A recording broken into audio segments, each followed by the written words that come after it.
Welcome back to the Part-Time Pilot YouTube channel. My name is Nick. Today's video is going to be on how much does getting your pilot's license actually cost. This is a part of my video series on how to get your pilot's license, which has everything on how much does getting your pilot's license cost, how to get your pilot's license, what requirements, what proficiency you need, and tips and tricks on how to do that all. So if you're interested in that, click on the little eye popping up here to check out that video series. And then as always, if you're not following me on Facebook or Instagram, those are down here. And then if you're not subscribed, please click the little red button on the bottom right to subscribe so you can get notifications for my next videos. And okay, let's get started. So how much does getting your pilot's license actually cost? Well, that depends. It depends a lot, okay? So the minimum number of hours required by the FAA to get your pilot's license is either 40 or 35. It's 40 if you're at a Part 61 school and 35 at a Part 141 school. And most flight schools you talk to are going to give you a quote based off this minimum hour requirement. So they're going to say, okay, if it takes you the minimum hours, 40 hours, then it's only going to cost you $8,000. And this range is usually between $7,000 and $8,500. That's what they're going to quote you. And they want this to be low because they want you to sign up. They want your money. Okay? But if you're a part-time pilot like I am, and many of you are, and that means you have full-time responsibilities like a job, children, or taking care of a loved one, or anything that takes up and consumes your time and money, then you're more likely to finish in the 60 to 70 hour range. This is pretty much the national average to getting how long it takes to get your private pilot's license.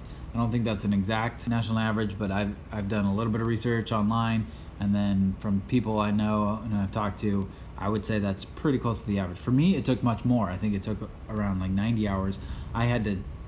I moved jobs, I moved states, I had to completely start over. I had like 6 months off in between, not making an excuse or anything. But it doesn't mean you're a bad pilot if it takes you longer. It just means that you have other responsibilities. And what that means is you're probably gonna pay more. It's not gonna be the minimum quote that the flight school gave you, and you gotta realize this going into it. I'm not trying to say you shouldn't get your pilot's license, you definitely should, but you need to be prepared. And it's usually gonna cost more, like something $13,000 to $14,500 in that range. The actual amount that flight training will cost you depends on two things. First is the flight school. Things like the number of students to each airplane, the hourly rate that they rent out the airplanes, the weather at the flight school, the type of school, whether it's accelerated or just the general ideal of the school, and the quality of instructors are all going to have an impact on the money you spend. For example, the number of students per airplane at a flight school is very, very important. Let's say there's a flight school with 4 aircraft and they have 100 students. That means that there's 25 students per aircraft on average. That means when you try and schedule that aircraft, you're competing with about 25 different students for that aircraft's time. And a lot of things can cancel a flight. A lot of personal things, a lot of weather related things.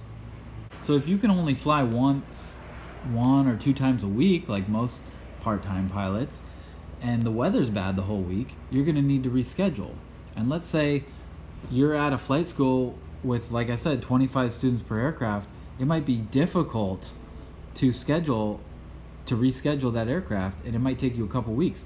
So now you're delaying your training a couple weeks. And when you delay your training, you're going to lose currency, you're going to forget things you did. It's very important that you have continuous training when flying. So on the flip side, a school that might have 10 students per aircraft, it's going to be a lot easier to be able to reschedule an airplane, and you'll have less gaps in your training, which is very important on how much money you'll actually spend. And this is why it's important that you do your research and make your own realistic quotes for your flight training. Don't just look at the hourly rate of the aircraft. All right? Okay, so the flight school itself is the first factor in determining how much you spend. The second factor is how quickly you progress through your training.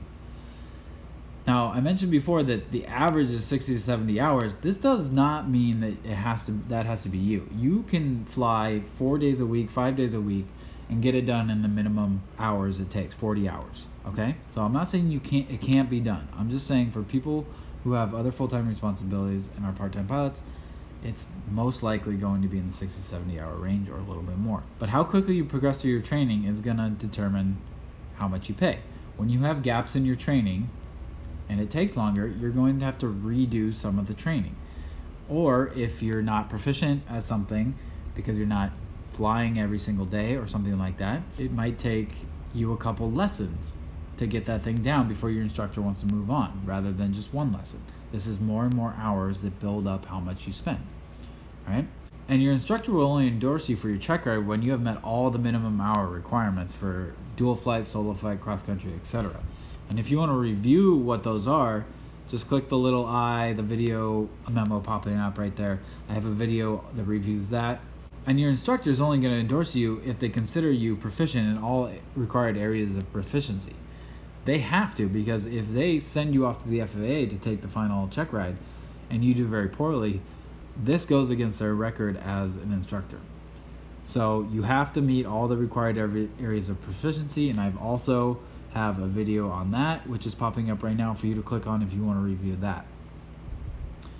The quicker you can get these objectives complete without redoing lessons, the cheaper your training will cost. This is kind of common sense, but that's how it is.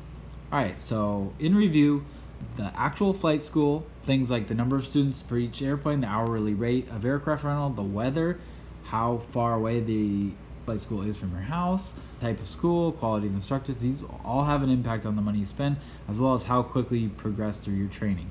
So you want to pick the right flight school, and you want to make sure you're ready to do your flight training so that you have as minimal gaps in your training as possible if your goal is to spend the least amount as possible. All right, I hope this video was helpful, and if you have any questions, please comment below. And then again, if you haven't subscribed, click right here, a red button, and please do so. Thanks, guys.